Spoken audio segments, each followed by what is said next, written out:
City University Television presents the American Theater Wing Seminars. Working in the theater. This seminar, playwright, director, choreographer.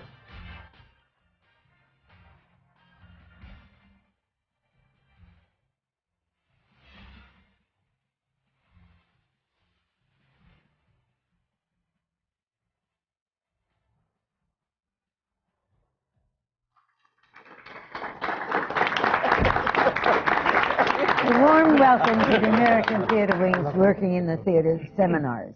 Now, in their 26th year, they're coming to you from the new Graduate Center of the City University of New York. These seminars offer a wonderful opportunity to explore with the panelists the realities of working in the theater. Today's seminar is devoted to playwrights, directors, and choreographers, and we hope to learn something about how they became professionals, their work ethic, and their reasons for remaining in the theater. I'm Isabel Stevenson, chairman of the board of the American Theater Wing, and I think you will both enjoy and learn from today's experience. So now, let me introduce our moderators for the seminar. First, a distinguished member of the theatrical community and chairman of the board of the Eugene O'Neill Theater Center, George White, and Pia Lindstrom, theater critic and TV personality. I think you will enjoy meeting with them and listening to them.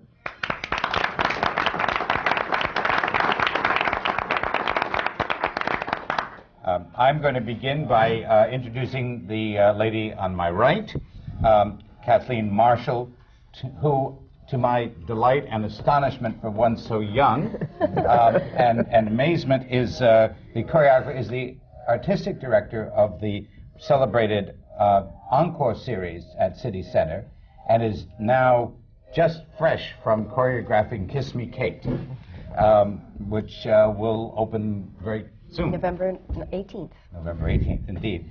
And on her right is a very distinguished and marvelous director who I was kidding by saying he was bi-coastal, but not in the American sense, the English coast and the East Coast of the United States, Vivian Madeline, who won the Tony Award for Mornings at 7 and has a long and distinguished career as a teacher, television director, and has directed just about everywhere in the United States and in England.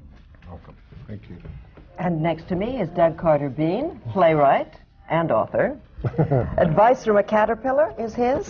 White Lies, Devil May Care, in the Regional Theater, Country Club, film, To Fu Wong, Thanks for Everything, Julie Newmar. Never get it right. They never get it right. Is that wrong? To Wong Fu. To Wong Fu. To Wong Fu. That's right, To Wong Fu. We'll get it right. And I just read that your play, As Bees and Honey Drown, was one of the most produced plays of the year. It was, yeah, That's across the very country. good. And next to you is Rob Marshall, who is the brother of Kathleen, which is a story right in itself there. Director, choreographer. You've got a Tony nomination for Damn Yankees, a Tony nomination for She Loves Me, a Tony nomination for Kiss of the Spider Woman. Victor Victoria, A Funny Thing Happened on the Way to the Forum, is his as well. He has a lot of international experiences, had plays produced in London, and has done an immense amount of television work. And next to him is John Pielmeier. He's a playwright who wrote Agnes of God, The Boys of Winter, Sleight of Hand. He's co-written plays, and he's been a producer as well. And he won the 1999 Edgar Award, given by the Mystery Writers of America, for the best play, Voices in the Dark. Welcome. In this issue of Variety I was reading, what I found about your play that was so produced, was a ad for a play, and it said, 1 set, 7 actors. And that was like the big deal. It didn't say it was a good play or anything. They were selling the play. And I was wondering if each of you would address how important is it with today's economics to have just 1 set and a few actors John, we'll start Well, with you. you know, I don't. Was it my? I don't No, think no, it was no. my play because No, it actually my wasn't. play is 1 set and 7 actors. This is good. Those voices. That must be perfect then. Oh, So's mine. well, One there- set, 7 actors. Do you have to do that today?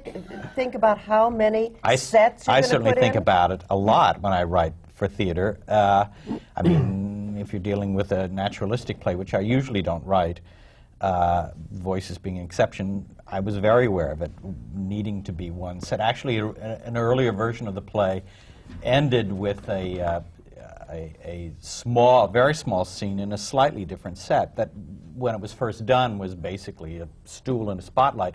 But it took so much time for the actor to get into that spotlight, it kind of took all the air out of the evening. So it was also artistically, I think, very important for me in this particular sense to write a play that was in 1 set and 7 actors. And you know, if you want a play to be done, that has to, you know, that's how you have to do it, I think, today. So producers are looking for small. Sure, I would never write a play with 20 actors. I'd like to, but Would you? You can't. Well, you know, I'm not that suicidal, but stick around. I may be my. I mean, I'm artistic director of a theater company called Drama Department, and we're doing our first big. A lot of the plays from the 20s and 30s, early 30s, had big casts. The comedies, especially. We're doing a production of The Torchbearers in February, which has a cast of 15, which is impossible to double. And that's tough. I mean, we know going into it we could probably only run it for 4 weeks, because that's about how long we can afford to pay the actors on the amount of money that we would have to do the show. It's just uneconomical to do the other thing. I mean, there are exceptions for major pieces of, if someone came out with a masterpiece that was a cast of 25, I bet you it would get mounted. But it's tough. It's really tough. see, I think as a writer, it's important that we think about where we want the play to end up. Certainly colleges around this country are totally capable of doing plays with casts of 20 or 30, but we never think of that in terms of the final end result of where we want our plays to go. We think in terms of regionals or New York theater, and that obviously is going to limit our well, because of the limitations of the budget limitations of those places, it's going to limit and affect how we write plays if we want them to be done in that arena. I mean, even musicals have been downsized. Kathleen and I have done many revivals, and when we look at the original cast list, you know, I did a production of Little Me last year, and the original cast list was something like, I think, 45 or 50. And it was like 24 dancers and 15 singers separated, and then, you know, 15 character actors and 3 stars or something like that. It was extraordinary. The original cast of Kiss Me Kate had 28 in the ensemble. We have 25 people total on stage. Yeah, exactly. And I think Little Me ended up with 19 total.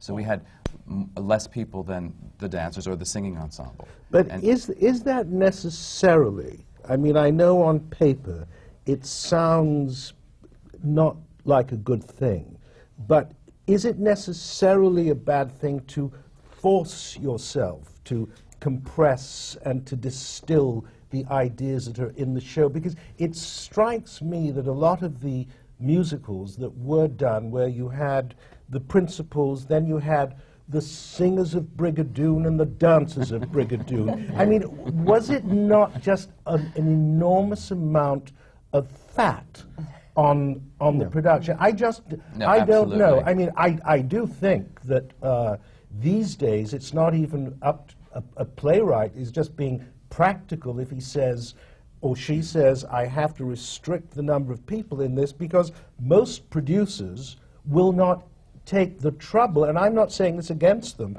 to read a play which has 20 characters and 10 sets, because they know they cannot possibly afford to mount it in a commercial setting. You can afford to mount it for your few weeks off Broadway, or on I don't know what kind of a contract you operate under, but you can find the money or even get enhancement money for 4 weeks, but not for an open-ended run.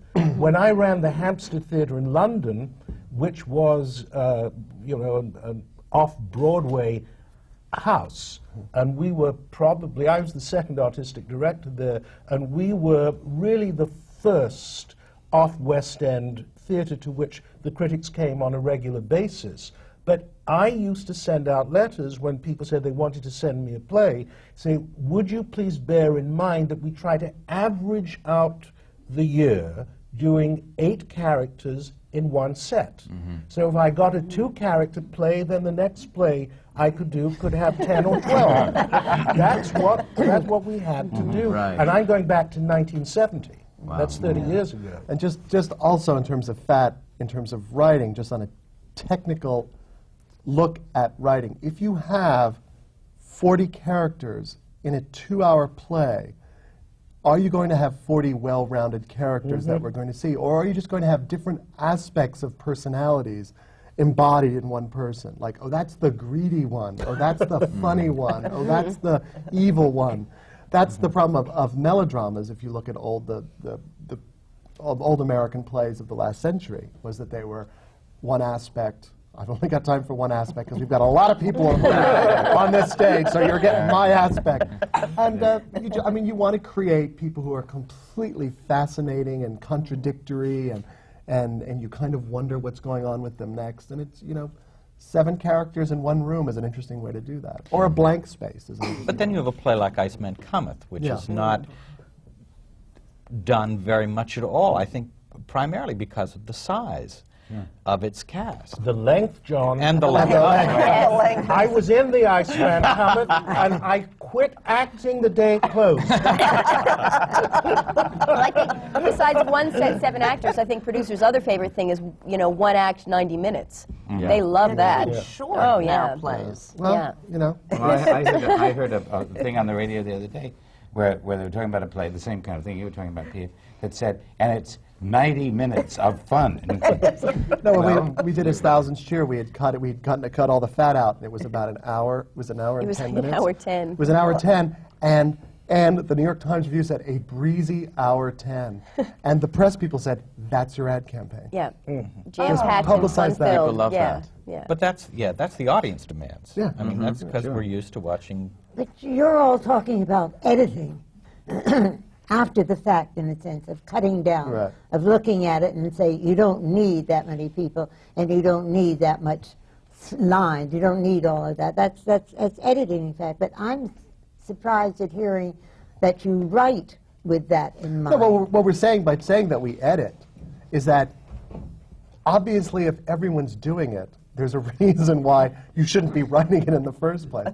What I'm saying is if someone does write an Angels in America that's a very long play and has a very big cast. I don't think the cast of Angels was that big, but if someone had written, it would get produced, and it would probably lose money, and it would be a monumental theatrical event. And if you do write it, it will, and it's truly great. It will get done. If you even have to do it yourself, it'll get done. But I think that just in terms of, I choose to write. My next play has 6 characters in it and one kind of blank space. I just like really getting into the characters deeper, and that's less time. I've written a musical that is one Really? set.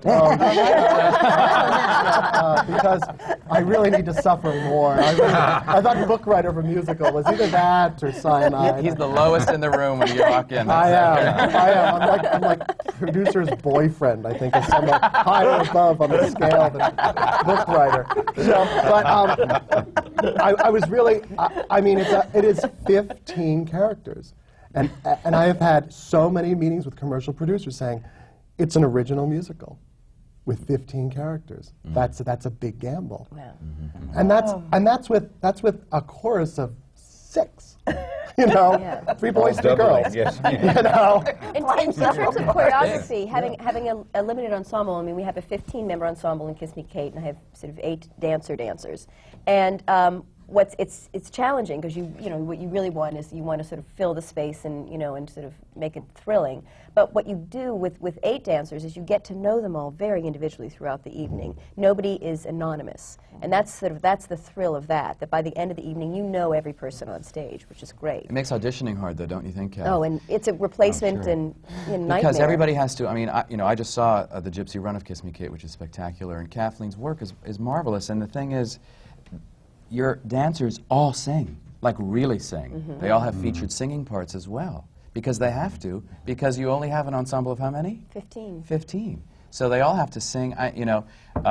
In my production of Cabaret, our dancers, singer, actors have to play instruments. You know what I mean? They're in the orchestra. So can you imagine those auditions? You know, you fall in love with somebody and then they, play the clarinet like frighteningly. And so, so you go, well, bye. It's so sad. But that was really what I meant. I think that the loss of size is chiefly regrettable. But I do think exactly what you're talking about has been one of the positive aspects, that we now have dancers who can really sing, singers who can really dance. I mean, it must have been in the old days that a choreographer said to the singers, now stand there and don't move. That's known as a showgirl. Right. Exactly. He takes me off his income tax. That's right. As they said in your face. Right. But, and I think that has been one very positive aspect. People are much better trained. Yeah, they're more versatile. Because they have to be. They have to. I mean, I just also, aesthetically, I happen to like the smaller casts because it does remind us that theater is a very tribal event. You know, when you talk about cabaret, when those people started playing instruments, I loved it. I was so happy to see people, just reminding me that this was a story that, 10 people were compelled to tell me. Right. When I see tons and tons of people in really big sets and all that music, I just see numbers in front of my eyes. When I go to the theater, I either want to see have an epic experience, or more likely an intimate experience, and that's what makes the theater special for me, and what I think it can do that a lot of other media can't do or doesn't do anymore. And we've all had experiences where we see a show in New York that is done in a small theater in a very intimate way, and then is a huge success and moves to a larger theater, and that intimacy disappears, dissipates, and suddenly the air and life is taken out of this experience. The reverse side of that is that encores at city centers, since our mission is to explore these old musicals and to do the original orchestrations, which call for a sort of usually 28 to 30 member orchestra. And then you have to have an ensemble, a singing ensemble, to match that in size and volume. And so, of course, what we're doing is we're producing musicals in a way that Broadway commercial producers can't afford to produce them, because we do have an ensemble of 18 or 19, a cast of 32 to 35, an orchestra of 30. But of course, it's a different kind of mission. It's a different kind of event. It's a concert. So, but there is nothing like hearing, a 14-piece string section, and a singing ensemble of 16 singing 8-part harmony on top of that. I mean, it's just, it's glorious. But it's not the kind of, and so many times when a show is successful at encores, and there are always these little sort of nibbles about, will something happen to it in the future, the way Chicago transferred from encores. But of course, Chicago was a much smaller show. And, they all come and we say, well, go ahead, we just sort of sit there like a wallflower at a dance and say, okay, if you want it, and then they all come back and they look at the numbers and they say, oh, we can't afford it with this size cast and this size orchestra. And we say, well, we're talking about a different event. That's not what we do. We do something that can't be done in the commercial theater right now. Right. How do you first look at your encore? When you're going to do a play, where do you first begin saying this is cut and this is cut and we're getting to the bone? And also, how do you do your research? Well, we start with the score. I mean, that really is our sort of first mission, is to sort of look at the score.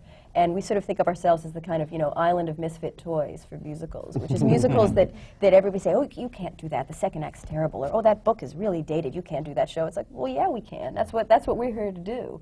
We're here to take those musicals that shouldn't or can't, or nobody will give them a $6 million revival on Broadway, and say, well, but you know what, this is a glorious score. This is not Cole Porter's Kiss Me Kate, this is Cole Porter's Out of This World. It's something that is not going to get a... So the score is the first thing. The score is the first thing. And then, we have we've had wonderful playwrights who come in and sort of edit down the book. It's interesting what you're saying about, you know, compressing things, because of course without a fully designed production, you know, you just, our sort of joke is 3 pages in a tune, 3 pages in a tune, get to the songs. And, you know, and we just, because we only rehearse for a week, we don't have time to sort of develop the sort of physical humor and other things that are a part of some of these old musicals. So we kind of just, you know, tell the story and get to the next song. Are we hearing that you don't need everything that goes around a play or a musical, that if you get to the core or score or the bottom of it, that's the important thing? Musicals are different in a way that if the book is too fat, then there's no reason for the song, you know, because by the time you've gotten to the song, you've heard all the information. I mean, that's why musicals are so tricky, because you have to find sort of the right balance and where a song is needed and where it's not, you know. And I think sometimes a monologue is more effective than a song. Not happened yet. Not happened yet. Although, for instance, in Chorus Line, Paul's monologue, I was that was thinking really of exactly that. that point. was spectacular. If that Right. were a song, Yeah. it wouldn't have carried the same weight, and it needed that moment at that time, you know. So it's a tricky situation, the whole sort of structure of a musical. You'll find that soon, Doug. How many of you were actors before you got into your present? Well, I certainly was. Isn't that interesting? You all started out as actors? Yeah. Failed And what out. happened? Didn't work out. I mean, for me, it was kind of similar to that. I had graduated from the American Academy of Dramatic Arts, and I couldn't get work, so I wrote a play for Annabella Sciorra and myself to be in. And we did it, and I wrote the play, and we put it on, and Annabella loved it. And after the 3rd performance, I was out of there. I had enjoyed the writing, and I enjoyed the rehearsing. But once it was the actual, like, oh, now I get to pick up the cigarette. I was like, get me out of it! And because I'd written it, I was trying to come up with better lines all the time, which Annabella had no time for. Well, now, John, you have a long career as an actor. I know. Yeah, I started out as an actor. I left grad school and went right into a professional acting job regionally and worked nonstop for a good number of years, and came to the O'Neill as an actor the first time, and just totally fell in. At the time, I was sort of a writer by hobby, in a way, and I came to the O'Neill and totally fell in love with that process, and left the O'Neill as an actor. And you know, the image, although it's not literally true, is walking back into my apartment in New York and pulling out a typewriter and starting to write, because I found it so exciting. I mean, that experience as an actor changed my life. And 2 years later, I submitted Agnes and was accepted as a playwright at the O'Neill.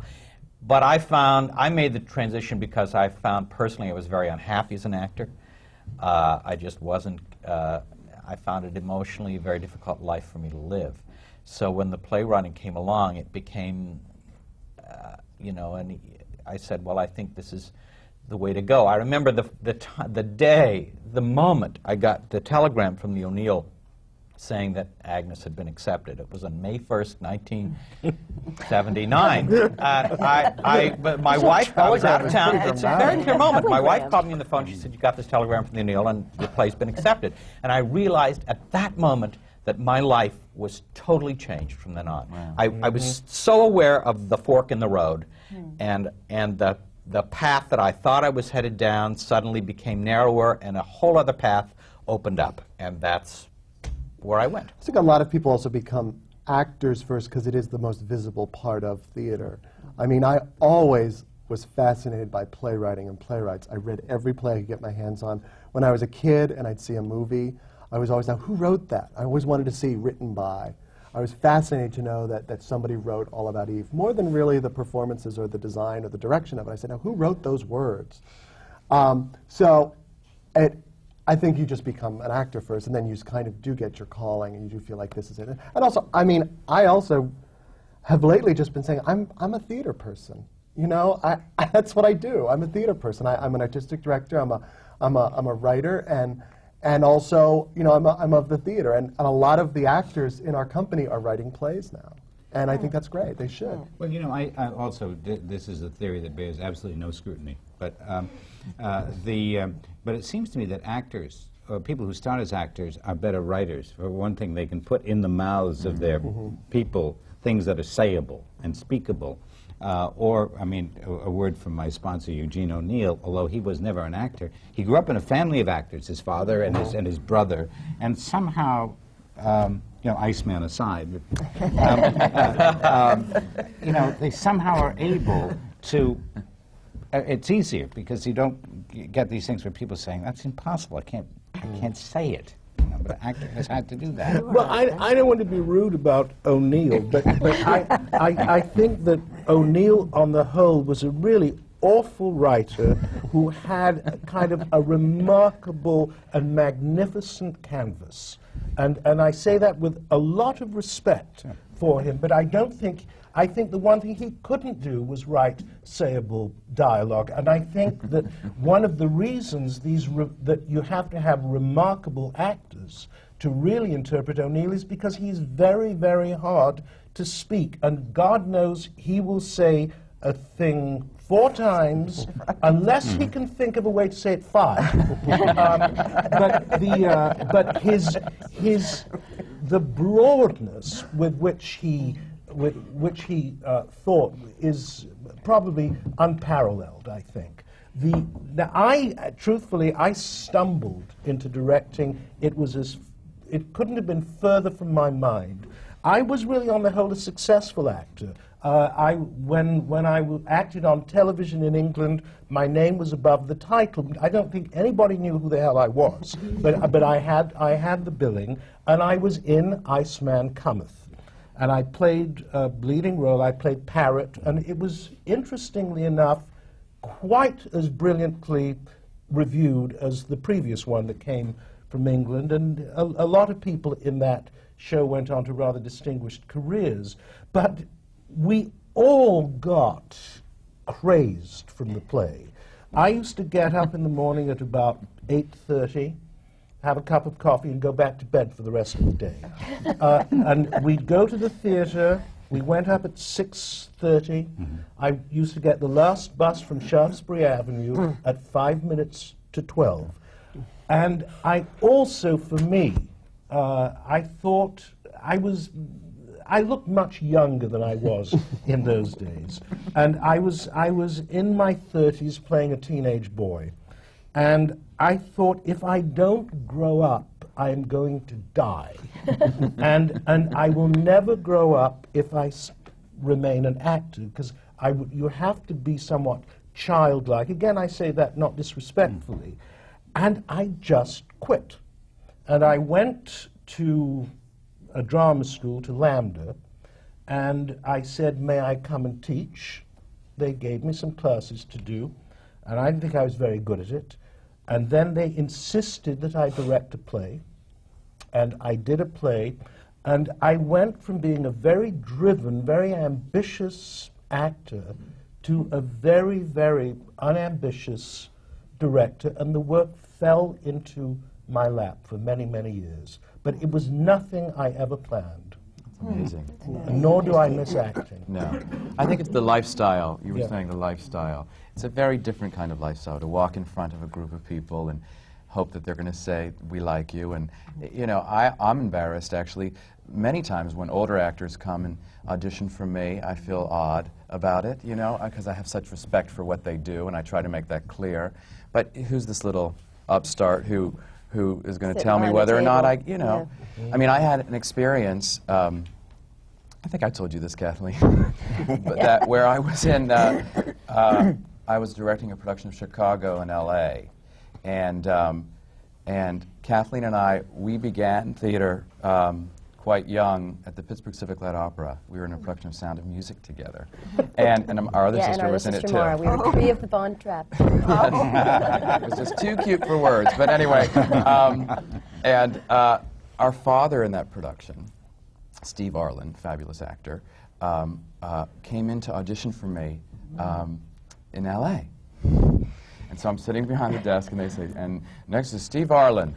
You know, I thought, oh my Daddy! Captain Von Trapp, you know, and it was sort of overwhelming. And I didn't say a word. Can you imagine if I said, remember I was your son, and thank you for coming? Oh my, I couldn't do it. Did you give him What the part? happened? No, I didn't give him the part, because he was a wonderful singer, but the acting. And, but no, he was wonderful. It was just wrong for this part. This was a sort of the lawyer, Billy Flynn. And you know, I'm telling you, it was, so to have that kind of... is that there are people that you love and you respect and you're a fan, but your responsibility is to the show and to the production that you're doing, and people who are, you know, not just, but also friends, and you think, these are people I adore, but you have to do what is right for the part and right for the play, and it's often very clear, you know, and I think a lot of actors would think, but I'm an actor, I'm flexible, what do you need? I can give you what I need. And it's like, yeah, but you know what, this person is closer to it, in, you know, who they really are and their real sensibility, and it's very hard not to, you know, not to disappoint people. You know you're always disappointing people. But may I ask you, when you're in that situation, do you tell the person who's auditioning that you don't want them? No. Because I do. I can't and do I that. have done it. I have done it forever. I could never do it. And over God knows brave, how really. many years. Yeah, No, I could never. because Yeah. the reason I do it is I think, as sweet-natured as it may be to say I don't want to hurt their feelings, they're going to go home and wait for the phone that isn't going to ring. And in all of the years that I've done this, 2 people have said something other than thank you very much for telling me. And Until they shut the door. And no, then no, and let And me they tell you, said, I've had mail from people saying thank you for letting me know. What do you say? I said, I'll tell you exactly what I said. Wrong! Tell Doug he didn't get the joke. This is a very American thing. People say, I won't say anything that is going to look like bad news because people will not like me. If I say it. It's very much part of the culture in this country. What I generally say is, thank you very, very much for coming in. You are extremely talented, and I enjoyed what you did very much. However, it is not going to work out this time for the following reasons, and I hope You specifically said, Oh, yes. you're And too something. I hope we can work together in the future. And they go out saying thank you. That's actually And pretty classy. it's much easier. It's much easier because you don't have to say, did I hurt their feelings? Was I tactful? It's a much I'll tell you easier what way Bob to do Fosse it. used to do that really actually was painful, and is in a group of people. See, dancers audition in a group. Yes, so I there's, know. you know. Yes. So there's 40 people there, and he would go around and say, thank you very much, instead of specifically to them and why they weren't right for it. And it's embarrassing in front of your you know, your people that you know. It's, I just found that since I had success as a playwright and as an artistic director, people say, oh, now that you're successful, what's the difference? The difference is I say, I'm sorry all day long. And that's fine. And that's what you should do. I'm sorry it's not going to work out. You're not right for this. I'm sorry we can't do that play. It's too big. I'm sorry we can't. I'm sorry. And it's tough the first year. You know, because you actually are sorry, and it's very painful, and you're like, oh, why I can't, and then you're just like, I'm sorry, and it's fine, and it is fine, and know that, you know, we are sensitive to the rejection, because we're getting rejected too all the time. I'm having plays dangled in front of me. I go to reach for it, and they pull it from me. Happens all the time. Actors drop out of my plays. Actors decide to do a made-for-TV movie instead of my play. So I'm there too. In a way, it's a business of I'm sorries. Yeah. And that's the sad part of this business. How do you go from, Vivian mentions of going from acting to directing, and that seems to me like a logical progression or step in whatever direction one wants to be. But how do you go from acting to choreography? Rather than directing, what inspires and informs that? Robbie and I sort of both kind of somewhat made the same progression in Yes. that we both started off as dancers, performers, dancing in the ensemble. Robbie danced in the, 4 or 5 Broadway shows, and then, but we both were sort of always interested in what was going on in the rest of the room. Sort of, excuse me, aren't we all supposed to be doing this? Kind of thing. And we both started becoming dance captains. Because the choreographers and directors would realize that we sort of were more aware of what the whole picture and what the whole play was about. And as a dance captain, once the show is open and running, you're in charge of maintaining the choreography, teaching replacements, teaching the understudies, and that kind of thing. And Robbie became an assistant choreographer to Graziella Daniele. Mm-hmm. And then when he went off on his own and started choreographing, I became an assistant to Robbie. And so all of a sudden, I was still auditioning and kind of doing ensemble stuff, and then Robbie would call and say, hey, I just got called to go to, Kiss the Spider-Woman with Hal Prince and Cheetah Rivera. Want to come? Yeah. Yeah, that sounds like fun. Okay, so what's your training to become a dancer to get to choreography and be dance captain? How were you trained? Were you trained in ballet? Were you At trained Mario in Melodia's School of Dance in Pittsburgh. Well, tell me, okay, so tell us about that.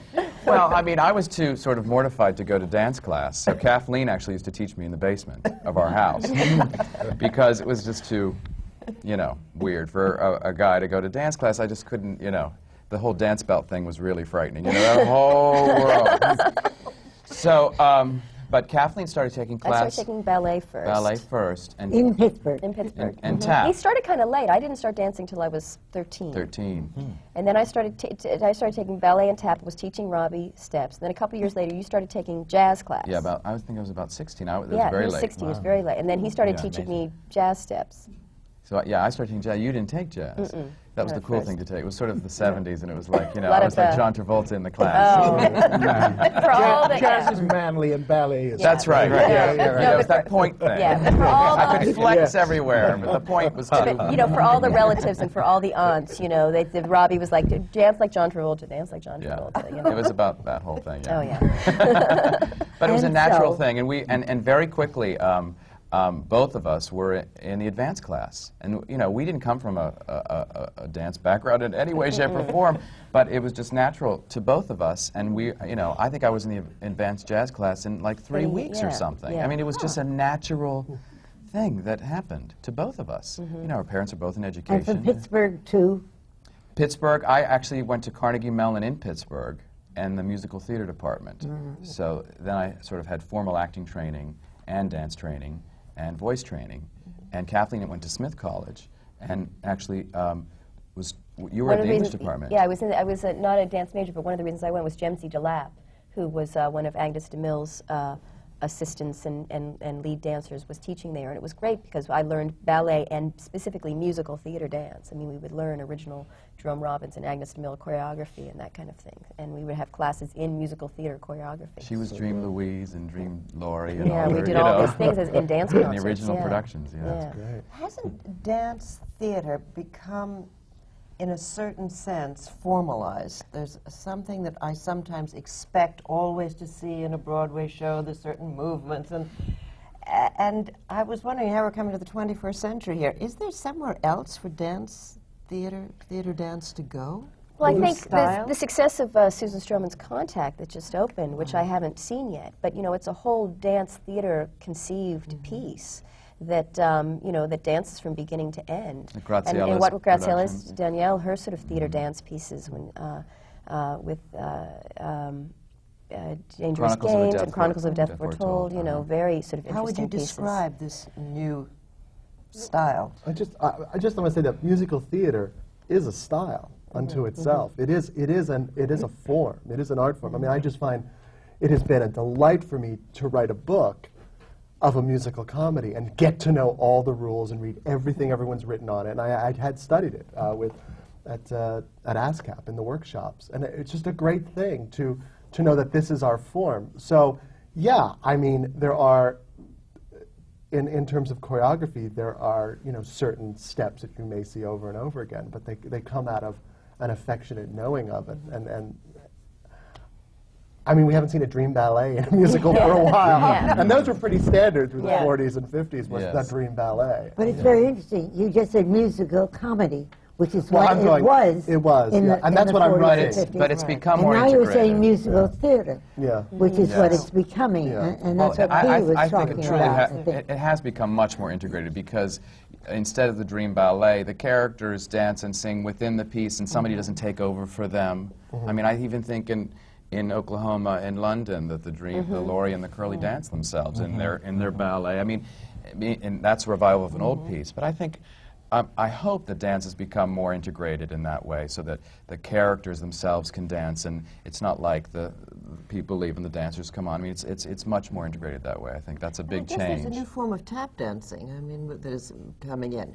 You know, tap. I mean, it kind Well, of. Savion Glover sort of Right. brought, and Gregory Hines, their sort of style of tap dancing is sort of, you know, sound it's not, on your well, feet. yeah. It's about sound. It's more about sound about than about rhythm and style. sound. I think it's about Right. time for me to interject. Yeah. That Savion Glover never tapped a step in his life until he did the Tap Dance Kid. Yes. Right. you're And right. he Of was course you do. taught Yes. everything by Danny Daniels and by Danny's son. Yes. And that has never been credited, and I want to set the record straight How do here you and know now. that? As Because He I directed it. directed Directed it. Where do you get off? Right. why I was That's spouty mouth.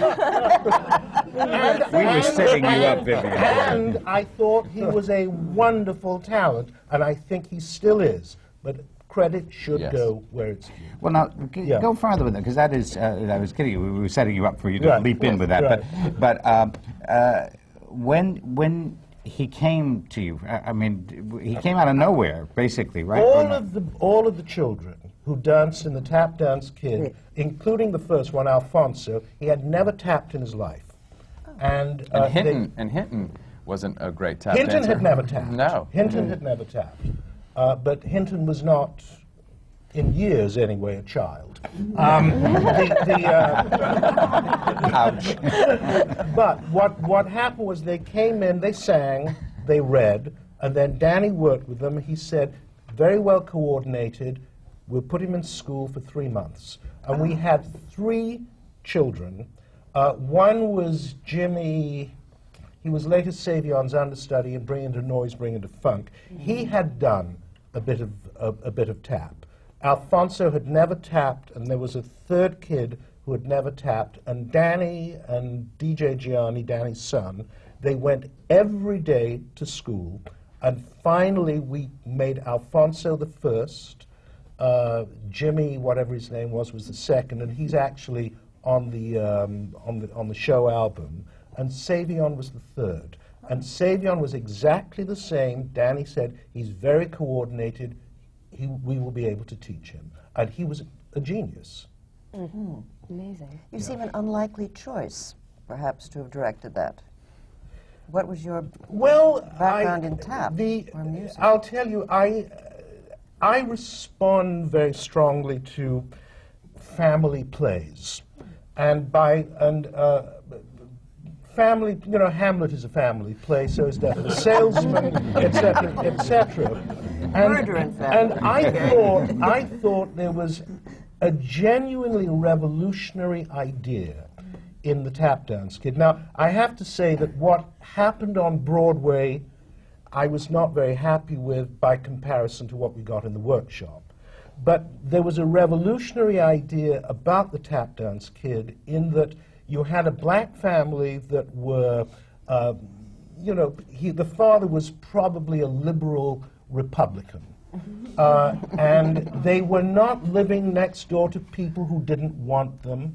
They were affluent, and it was about them struggling to make their way in the world. And I didn't think that had ever been done with a black family in the theater that I had ever seen, and that's what I responded to very strongly. I was also very taken with the father's point of view, where he said at one point, we didn't get off the plantation till we stopped dancing and started doing. And I thought that was, you know, he was the villain of the piece, but I also thought he was making sense from his point of view and wanting to have the struggle for the children. Incidentally, at one point, that character had a lot of songs. And when I came in, I begged them to cut all of his numbers, except for the one which was not yet written, that, if you remember it, 7 or 8 minute kind of monologue song. And I said, because you cannot have him being so uptight about music and musicals when he's singing all the time, because the act of singing is itself so joyous, it will not make any sense. But I mean, I don't know. I mean, I was very glad to have done the workshop, and I regretted finally the Broadway production. And when I got the Tony nomination, I had to be held down by my friends because I wanted to write the committee and ask them not to put my name on the ballot. I didn't think it reflected my work. Yeah. Does that happen often to people? Not to me. No. It has never happened to me before, and it will never happen again. But do they? I mean, there are times when you've done a production that, you know, for some reason you're not happy fully with how it went, and sometimes that has to do with the producers and how strong they are. And when they're very strong, sometimes they say it must be this way. Or as collaborators, you know, Kathleen and I are choreographers. You work with a director who sees something very specifically, and you would have done it differently. So, you know, it's always a balance. compromise. It's always compromise. Negotiation. I don't have a problem with strong producers. I have a real problem with weak producers, because they don't know that they're weak. Unless they're weak and they pretend they're That's strong. well, that's bad. They keep We don't wanting to want have input. Yeah, yeah, yeah. But isn't that what's happening so much, that something is wonderfully done either in a workshop or in a small theater, and then when it's transferred, it loses something that it had there. It has nothing to do with where it's at, whether it's Broadway or off-Broadway. It's where it's in. And taking it away from what it originally was and enlarging it is what takes away from what you saw that was so Broadway good. nowadays has become more and more a sort of almost like a roadhouse, or the Branson, Missouri? They sort of, exactly. That you sort of take Branson, Missouri. Branson. You take something that's already achieved its success, or it's as good as it's going to get in theory, and then they move it into a Broadway house, which may or may not be good, but it's no longer the play development part of the play development process that it used to be. Well, you know, there's almost a kind of contradiction here, which is interesting and frustrating. The producers want maybe the one set 7 characters on one hand. On the other hand, you have to have, in order to make it work economically, a huge theater, so that economically you can get enough people. So you get a small cast into Yankee Stadium, and try to be intimate at the same time. You know. But also, if I write 7 characters in one set, it's not just because I want a Broadway production, because I actually don't want a Broadway production at this point in my life, really. I just find the idea kind of irritating. But I like doing it off-Broadway or off-Broadway, and that's the economics of putting the show on. And also, I want a life of the play. I want it to be done in regional theaters. And talk about college productions, there's also a whole movement in colleges across the country where directing students do their production in their senior year, and they're picking plays that they can do on the second stage, a little black box theater in Missouri. And I want my play to happen that way. I want to get the word out. I want people to be hearing that stuff. So that's what I choose to do. But yes, of course, the dream would be, you know, a two-hander at the Ford Center. I mean, that's like every producer just sees like big dollar signs for pupils on that. That statement that you like to do your plays for off-Broadway. I don't, at this point, I don't know what a Broadway play is. As a writer, as a youngish American writer, I don't know what an American play would be for me. I don't see it as economically or what the audience is. I don't see it yet. It hasn't happened for me yet. What kind of an audience is different off-Broadway than Broadway or Seattle? Oh, God. Oh, but here, the euphemisms fly. I find that, and just by saying the word off-Broadway, and I'm actually off Broadway, our country club is right now, and Bee's moved to off-Broadway. We aspire to most people's basements. But most people, my hope is to work with people who are slumming. Is that I have the audiences, the reason the audiences are different is they are adventurous. It has nothing to do with age, which I know some playwrights my age have been slamming a lot of older audiences in the press, and I have to protest that. I don't think it has to do with age. It has to do with an adventurous spirit. I think that some theater companies in New York are nurturing rude audiences, and that's unfortunate.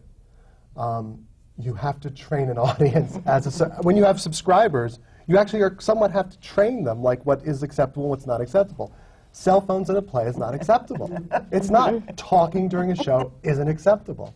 And you have to kind of, it's like a real problem. But a cell phone in a theater audience today is just a modern equivalent of the ice in the glass. Oh, completely. Completely. But I'm saying it's, I know, and it's ice in the glass, and it's candy wrapper, it's all that stuff, but it's also about you want to find people who are there for that. Right. They're not there to kill time before they go to bed that night. Well, I must say, just last spring, I was at a theater where obviously the cell phone rang. That was bad enough, but then the person picked it up and started talking. Oh. Yeah. I mean, didn't turn it off. No. Just carried it. Oh, no. There was and it's not like, oh, that rube. A very important Broadway producer. Name. We'll find out later. Rhymes with Wait till the cameras are off. We'll find out. and Hollywood producer. Okay, short list.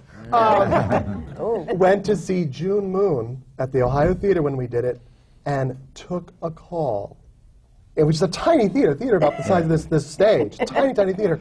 Took a cell phone call in the middle of the first act. I'm going to talk to Scott Rudin about that. Oh, God. But he did do that, and I thought that was so unbelievable. I thought the only thing that would have been better is if he gone like this, the actor, shh. But he took the call, which I thought was kind of great. And it's, I mean, it's not just. Now, but you're talking about the exceptions. I don't think that there is a difference today between an off-Broadway audience and a theater audience, because their price of tickets are getting as high in off-Broadway as it is almost per Well, there's a real transference happening in that. I just know that I think God, I'm trying to be so nice here. It's also You're failing. All right, what it comes down to is I want to create theater. I want to create theater without a lot of pressure, without a lot of I don't mind a fight as long as it's about a play. I don't want to fight about something stupid like poster size or billing or theater locate or what's that. I just want to do the play. I want to do the play and get it right and get people to come see it. And that's possible for me.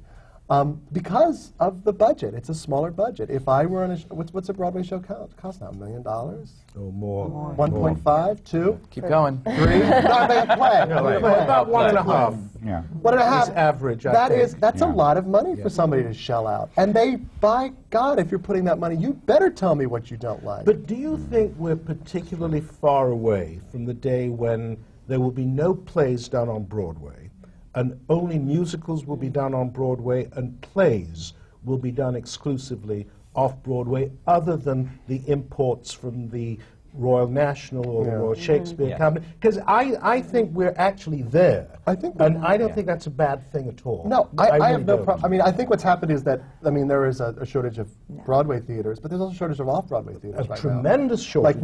I've actually talked to, when a country club got these really great reviews, we got some producers saying we'd like to move it, and they called around to the theaters, and the Promenade said we have 7 people waiting. Right.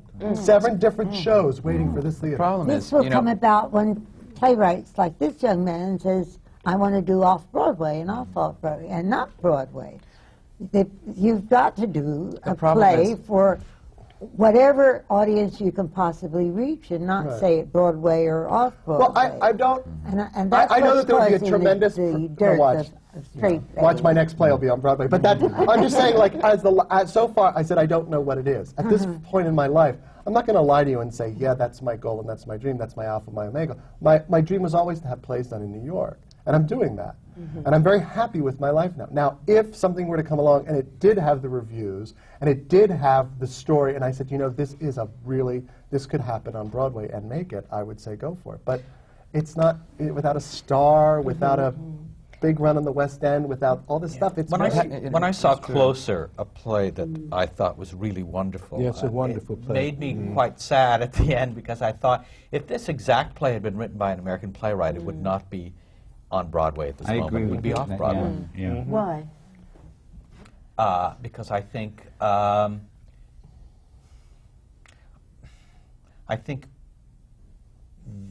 critically, it came into Broadway with the raves already written from London.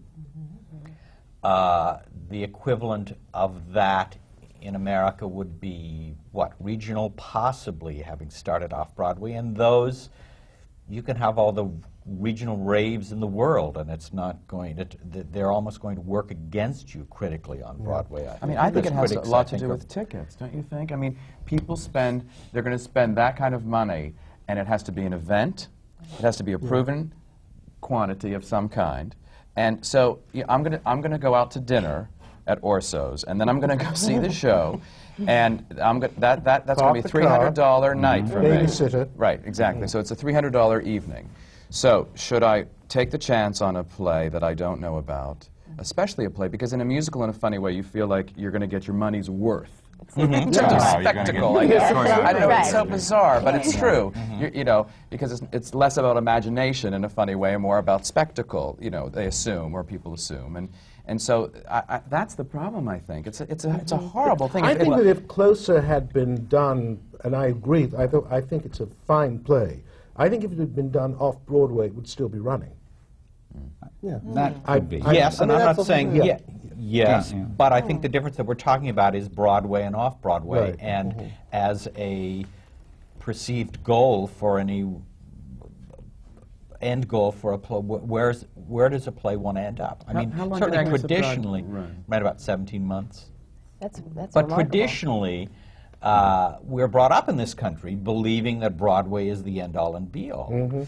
And in reality, of course, as theater professionals, we realize rather quickly it's not that at all. It has become a bus and truck stop, I think, for the most part. I mean, today. it's also just, you kind of, I think, you know, when As Bees and Honey Drawn got the reviews it got, you do sit in a big round table with advertising people and producers, and they say, these are the theaters that are available, which they used to do back then, 2 years ago. Now they just go, we're in line. You know, You're all in the theater, though. Yeah. You're all working in the theater, working for the theater. Yeah, exactly. All of it. Exactly. So you sit there and they go and they say, we've got the Golden and you've got the Lucille Lortel, and everyone had an hour discussion, and it was decided the Lucille Lortel, just because we wanted the play to have a nice long run with an unknown actress, unknown to most people, and that's what we chose to do. You know, Keep the integrity of the piece. Yeah. There's also that a lot of us remember. There's a whole different breed of producers we talk about too, and I think that has to be affected. And there are some of us who remember there are a lot of the old-time producers who you might not want your son or daughter to marry one. They were not what you'd call terrific, model human beings, citizens, but they were brilliant in terms of they were strong. They knew what they wanted. Now, a lot of them, and this is, again, overstating it, seem to be, have made a lot of money somewhere else and do not have the strength or the, perhaps the perception. The entrepreneurs. That's what they are chiefly. Yeah. Or groups of people. You see Exactly. producers, there's like Yes, 7 or 8 people. I Talk about see 7 that, and I actors, think there's that- 7 producers. That poor director and or choreographer is going to have notes from 15 people. And the wives and husbands of 15 people. Right. And the boyfriends and girlfriends of the wives. I know when Tap Dance Kid was in preview, I went there one night and I thought, what the hell is that? They changed all the crockery on the breakfast table. That was going to make the show work. Well, I think there is something which is happening, which is not about, you know, a group of 15 producers now. It's now corporations are getting involved because they see this Broadway as a commodity. This is something that you get the T-shirt, you get the hat, you sell it. So it is a very interesting to do. I don't know if anyone's dealing with a corporation now. Well, it's funny because this summer I did a choreographed a workshop production of a musical called The Seussical, which is by Steve Flaherty and Lynn Ahrens, who wrote Ragtime, and Frank really Lottie directed, and it was really fun. And we started off, when I first got the call, it was from Livent, saying, this is happening in this workshop, and would you choreograph it? And yes, I'd be very interested, thank you. And then, you know, it was in the spring and the summer, and Livent's kind of fading away before our eyes, and literally in the middle of our workshop is when Pace took over. So all of a sudden we had sort of new parents in the middle of the workshop. But the oddest thing is, of course, for a workshop, it didn't affect us in the least. You know, it's still just the cast and the director and the authors and me in a room creating this. Now, you know, what the future life will be, you know, is now in the hands of Pace. But in a way, of the White House or something. Just like. But does that affect what you're doing? No, it doesn't affect the work at all. I mean, I so think that you you're in a continue room doing creating. what you have been hired to do, and your expertise. Yeah, I mean, in a way, I mean, I worked at the drama department. Doug hired me to choreograph A Thousand's Cheer a year ago, and it was really fun, because the motives were pure. I mean, it was sort of this group of people. I mean, we had this amazing cast, and Chris Ashley directed, and we had this great group of people, and it was so much fun because the motives were absolutely pure. There was nothing. We were all in the room because we wanted to work with each other, and we wanted to work on this piece. And there was no expectation of, I'm going to do this job because I can buy a house in the country if it runs for a year. I mean, there was not that sort of feeling at all. It was only, the only motive to be there was because the material and the people. And it was great, and it was successful. And we actually had some sort of, there was talk of, will there be a future life? And we said, you know what? We had a cast who was going on to other things, and we'd have to replace them, and we'd have to change it. And we said, you know, we don't want to let anybody else in our clubhouse. We had a great little clubhouse, and we want to, you know, we want to just leave it at that. If you had your druthers in the musical theater, which is the most difficult to approach on this because of budgets and everything, how would you do it? You, Rob, what would? Well, you know, the ideal thing is to have a producer. What I feel sad about is that people running around trying to get their musicals produced, and there's not a person who sort of commissions and says, you know what, you're going to write, and you're going to do the music, and you're going to do the lyrics, and you're going to direct, and you're going to choreograph, and I'm putting this team together, and that's going to happen. And that's what I miss. I mean, both Kathleen and I worked with Garth Drabinsky, and you know, he had faults clearly, but he also was in that sort of old-fashioned way trying to be the David Merrick or the Stuart Ostrow, and that kind of person who would put it together. And that's what I miss, that kind of father or, you know, mother figure who says, I'm going to create this world, and this is a great team. Because what happens now is, that's why revivals are done so often too, because it's hard to get people together in a funny way, you know, and so that's what I miss, that kind of. But I would disagree with you, Isabel, that if you change producers in midstream, it's bound to affect the work. It's like if you're on board ship, one day you have one kind of turbulence, another day you have another kind of turbulence. It's going to affect the way you walk on the deck, to use a really mixed metaphor. I'm sorry. but I think it does make a difference. I don't think any producer should lie down dead and say, get on with it. No. But they should be able, as Rob was saying, to create an atmosphere in which it is possible to do the work. I mean, I find that a lot of the time these days, the most restful part of my job is directing. And that should be the most difficult and the most stressful in a way. Now it's the most peaceful. It's the meetings I dread.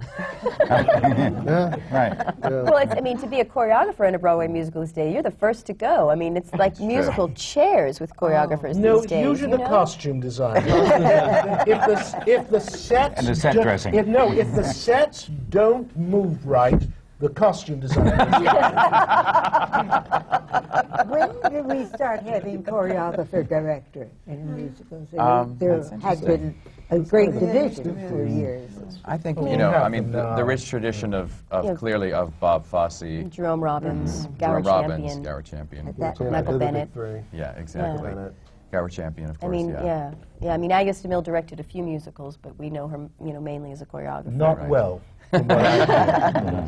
But you know what? I'll tell you something. I just finished directing and choreographing this production of Annie that's going to be on television. And November 7th, ABC 7. Thank you, Kathleen. Thank you for that. Love you for that. This will have aired way past this. Anyway, but I'll tell you, the one great thing about directing and choreographing, if it's something that you enjoy doing or know how to do or have, you know, affinity for, is that is the sort of single vision. I mean, I love collaborating, and I've done it many, many times, and love it. But it's great to have the vision, the whole vision. So you're not asking somebody, how do I get into this song and out of this song, and Here's where I'll lend and you'll take over, right, and all that exactly. kind of thing. I mean, the best collaborations are when you can't obviously tell where the seams are, and that's happened, I'd say, a few times in my life where I've had a great collaborator. You know, Name them.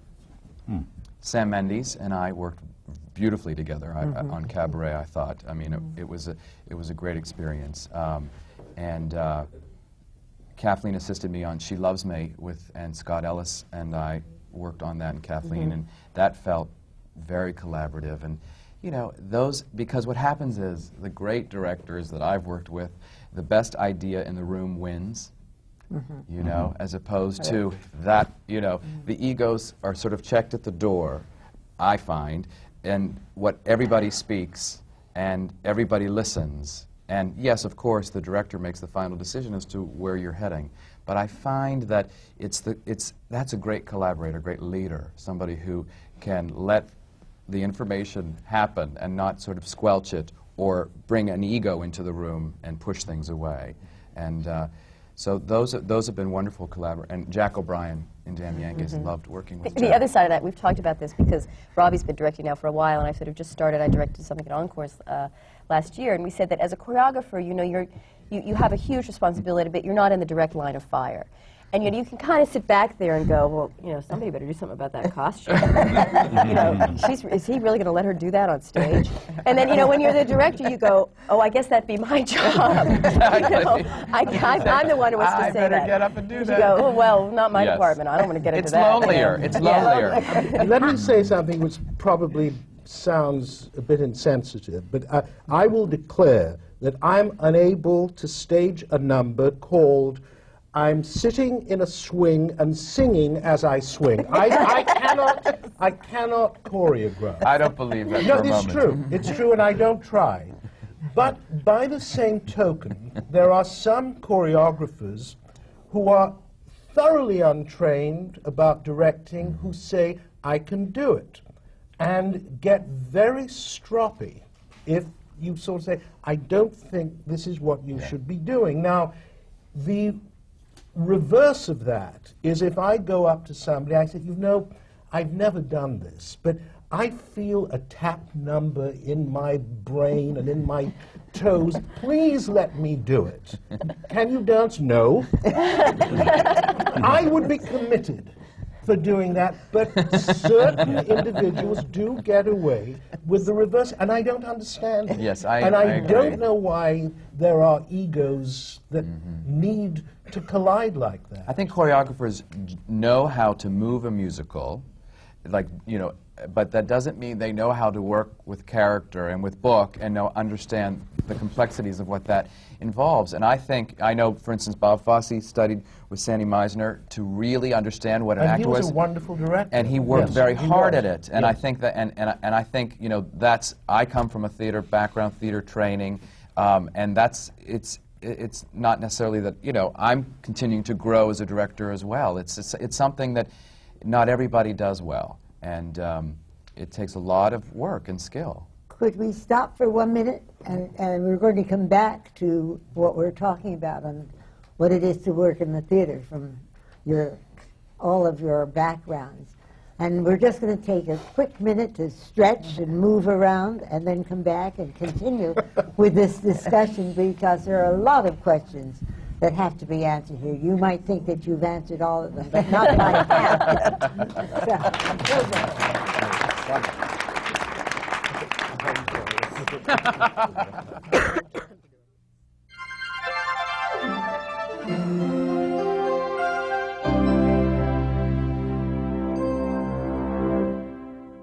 This is CUNY TV, the City University of New York.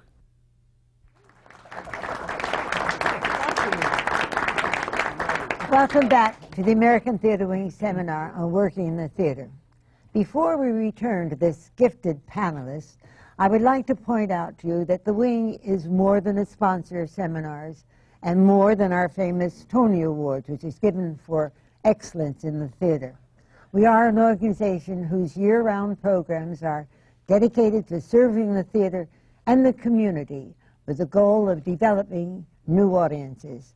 And to achieve that goal, we have created audience development programs for students, like Introduction to Broadway, which began 7 years ago, and has enabled almost 80,000 New York City high school students to attend a Broadway show, and for many of them, for the very first time. And through our Theater in School program, we have professionals like these on our seminar panels that go directly into classrooms to work with and talk to students about working in the theater. In addition, we have a hospital program which dates back to World War II and our legendary stage door canteens. Today's version of the program brings talent from Broadway, off-Broadway, and the cabaret world to entertain patients in hospitals, senior day and nursing facilities, AIDS service organizations, and child care and hospice facilities in the New York area, bringing the magic of theater to those who cannot get to the theater themselves. We are proud of the work we do and are delighted with that wonderful working relationship we have with the theatrical community. Grateful to our members and to everyone who makes possible all that the American Theatre Wing does. Now, having said that, let's get back to our seminar on working in the theater. And I'd like to start part 2 with my question to the panel, which is really not so much a question as a discussion. I want to know the role of the playwright and the director. How do you work that out at the beginning of your production?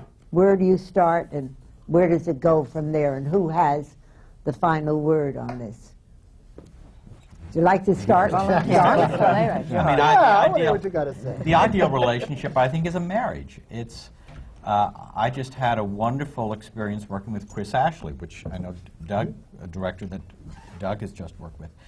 And what was great for me about working with Chris is that both of us quickly reached a point where we certainly were able to read each other's minds. I found that in auditions we responded positively and negatively in almost exactly the same ways to actors who would come in and audition for us. And we thought very much along the same lines in working in the piece, and really blended beautifully.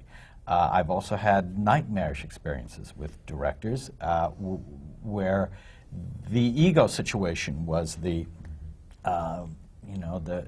be-all and end-all of this director's being. You know, I'm the boss, and I'm the artiste, and no one dare question my taste. And there are playwrights I hear tell of that are the same way. Yeah, sure. There's one playwright whose catchphrase is, "That's written in stone." But that's different from in film, where they change Well, the words film, every... you're- Well, you've done that. And then they change You're just below highway sniper. Because the words don't mean anything. Well, that's about ownership, I think, Yeah. too. Oh. The fact that But you own your play. I own the play. I don't own my screenplay or my teleplays. Right. So Do you ever want to get up and direct a piece that you think is being done Sometimes poorly? mid-scene. No. No. I mean, I understand the cohesiveness that some playwrights talk about, but I personally like collaboration. It's why I chose to be a playwright. If I wanted, to just be in total control, I would write a novel. That would be total control. But I like write something. I mean, as a playwright, you write something, you own it. That's yours. Now, the beauty part is in order for it to happen, you've got to shut up and listen to other people and work with them. And in a weird way, though you do say, this is mine and I own it, you kind of have to say, go. And let me be there to inform you of what I was trying for, and you tell me what you're going for, and you just keep talking. Talk. What if you feel they're ruining it, completely ruining your piece? Well, I find that often when I'm in the rehearsal process, I'm blinded to some degree about whether things are going down the right path or the wrong path. Because I find that collaboration, for me, often is about just totally opening my mind as much as possible to the input that I'm being given from other people. And I have to trust in my own instincts when somebody says something that I think, whoa, this is totally off base and wrong. But I've been in situations with a director that takes the show down a certain path, and it's a while before it takes me to realize what has been done and what's gone wrong here. And that's very scary, but I find that's kind of the hazard of the game in a way. And how can you be totally open and not be vulnerable on occasion to sideswipes? What's your answer? You're coming Well, back. I think what both John and Doug have described is absolutely ideal and correct situation for a director and a writer to be in. At Hampstead, where we chiefly did new plays, we did an occasional revival, but that was a new play theater.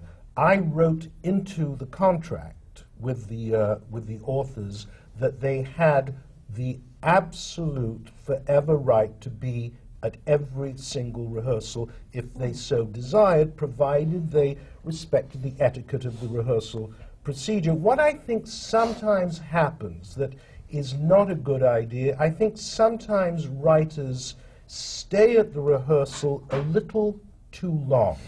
No, I don't mean about all day, but there should be a period at which you go away, because if you stay there too vividly, if you like, you can begin to mistake the attempt of something with the result. Yeah, you can and it's fall in very love with useful choices. to have You you can- come back and say, this isn't, oh, well, I'm trying to do, well, you may be trying to do that, but you're not achieving it. I have found in my own experience, usually, the more gifted the writer, the easier they are to work with. I may be the only person left alive who directed Noel Coward in his own plays. And I directed the last plays he wrote. And it was absolutely astonishing. One day I said to him in rehearsal of a certain play, this is really too long. He said, yeah, I know it is. Please take it home and cut it for me. I said, what? He said, I am far too close to it to be able to do that adequately. You are more detached, you will do it better. I cut 25 minutes out of the play. And within 10 minutes, we had reached agreement or disagreement on all of the points. He was not so easy to direct as an actor, but he was the easiest writer I ever worked with. Is that true of you, Rob? I found when I was working on Little Me, I couldn't believe it, but Neil Simon came and sat in every rehearsal all day long. And it was as if he were a first-time writer. And the great thing about Neil is if it doesn't work, he'll rewrite it in 2 seconds. when something's going wrong in a scene, even if it was something that I had done or it's something an actor had done, he would start writing. Because he wants to please, and he's, you know, I guess it comes from his television roots or something, but there's something, he just wants to rewrite it, and here are 6 different choices, and I've never seen, it was unbelievable, and he was there every day, and it was extraordinary, because it was as if he were just a novice writer, and sitting there wanting to be in the process of it all, and make it good. And Rob, is it true, does he actually say, do you want a 2-beat joke or a 3-beat joke, which I've heard that he does? He didn't do that, but he had choices, and they were 2-beat jokes or 3-beat jokes. And it's very into rhythm. Yeah. But and you're I think talking that's why about security, artistic security, as well as experience, I'm talking about as quality. strong, Yes. strong talents, because the kind of directors you were talking about that says, I am the boss, that's a weak individual. It's, I mean, very clearly a weak individual. And there aren't, I don't see a lot of them around. No, now. I don't I think think it's an they're old around. school thing. It's the a directors 60s I thing. see, It was a 60s. the directors late 60s. I see and I meet with, and I go see their work and I talk to them later, or talk to actors who've just worked with them. They're all, you know, Michael Mayer, Mark Brokaw, Chris Ashley. They're all kind of the same kind of easygoing guys who just like sit first thing they meet the playwright. What's the story about? Tell me what the story's about. Great. Okay. What do you want this play to be? Okay.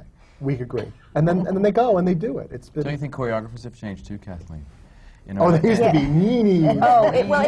There's none of this. I mean, I think that also comes from some of the concert dance world too. When you have, you know, guys like Jerome Robbins who were sort of in the concert dance world, or you know, where the choreographer, or the artistic director choreographer is the dictator. And I think that, you know, that sort of, okay, kids, 5, 6, 7, you know, that's sort of yelling at the dancers. And because I was wrong, terrible, and for a few of those you worked with Michael types. Bennett. I was like crossing over about the time that they were really cruel. You know, the other thing, of course, is that it's, we laugh about this all the time, that in chorus line, you know, Sheila says, I'm going to be 30 real soon, and I'm real glad. And she's like, ooh, she's so old, you know. And now, I mean, the average age of dancers in an ensemble is over 30. And I think that because we want, as choreographers, we don't want just sort of anonymous kids. We want experienced, interesting, vivid people. And so, because you know, have 8. Because, you don't right, have I've only got it, and so they all have to be unique and individual. And you know what, I just feel so lucky to have these people who I really feel are my peers in the room, and working with them and creating something for them and specifically for their talents. So there's not this sense of like, okay, it's not the Rockettes, it's not, all right, everybody in unison and no individuality and you know, just do it the way I do it and shut up and don't have an opinion. I mean, that kind of, you know, dancing, I think, What is changed not. that? Could What I changed interrupt it? you? We have some questions from the audience, and I think you'll have to answer them. And then if we have any time, we can continue What talking. changed it is a good question. Mr. Pielmeier, do you still think there is a broader audience for mysteries? Do I still think there's an audience, Broadway audience for mysteries? Yes, I absolutely do. Voices for me was a very interesting experience. Production-wise, it was a delightful experience for me. We got essentially, we had audiences who were really having a great time, and we hit a critical barrier when the critics came and were, for the most part, very resistant to that. The heart of the critical response to this play happened when one of the noted critics came up to a person involved in the show during the intermission, absolutely furious, and said, "It's disgusting how much the audience is enjoying this play." No kidding. Well, that's sort of stuff. And so, yes, I think there's an audience. I don't think that... Name. I don't think that critics are a part of that audience or wish to be a part of that audience. That's the problem. That Absolutely. is the problem. I was in Cape May, New Jersey last weekend, and there was a local theater, professional theater company doing a production of Angel Street, and I had a great time. I was there, and everyone in the audience was having a great time. I just think, like, what? This is such a great form, and it's being neglected. Next question. Yeah, hi. My name is Margot Evan Goldman, and I'm an actor. This is directed towards Kathleen and Rob Marshall. You appear so complimentary to one another. Has it always been that way, or are you really very competitive? I've never thought of it like that before. Are you kidding? I am so proud. I went to Kiss Me Kate the other night. I couldn't be more proud. It's thrilling for me, and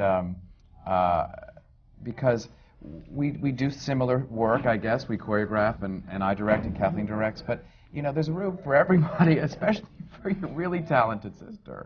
So, I mean, I am. I mean, I think our taste is so similar because we came from the same environment, and we have so much in common in that way. And the way we work is so similar because I learned my way of working from Robbie. So I think that in that way, we appreciate the same kind of things. We have the same sense of humor. We have the same likes and dislikes. So it's.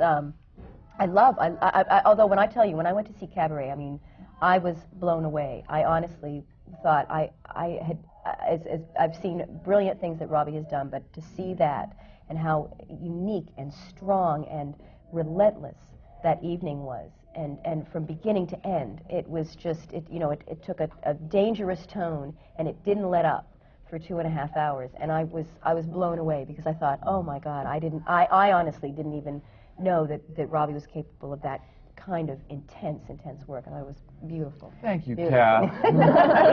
You ever hate his work? What do you think his weakest piece was? Okay. Drop the ball. The most intense fights growing up were always about what to watch on TV and where to sit to watch it. That's right. That was it. That was always, the that extent was of our always fights. the extent of the fights. And they were big fights, too. Where's the cool place to sit? Not the itchy couch. Not the itchy couch, the big comfy chair. Yeah, we had knockdown dragouts about that. I don't know if we have time to get into this, but what John mentioned before, when did this choreographer, this whole attitude change? Do you know when or how or why? Or I think actually that when in the 70s with the dancers in especially in Fosse shows like in Pippin in Chicago and Dancin', when individual dancers like Anne Reinking and those people became stars, I think people began to see dancers differently. Donna McKechnie and I think and with Chorus Line and those things. Kathy, you'll have to come back. Okay. You just have to come back again because it's time to say goodbye. And thank you very, very much. This wonderfully gifted panel of playwrights, directors, and brother and sister choreographers. I can't tell you how grateful I am to you for being part of the American Theater Wing's Working in the Theater seminars. Thank you so much for being here.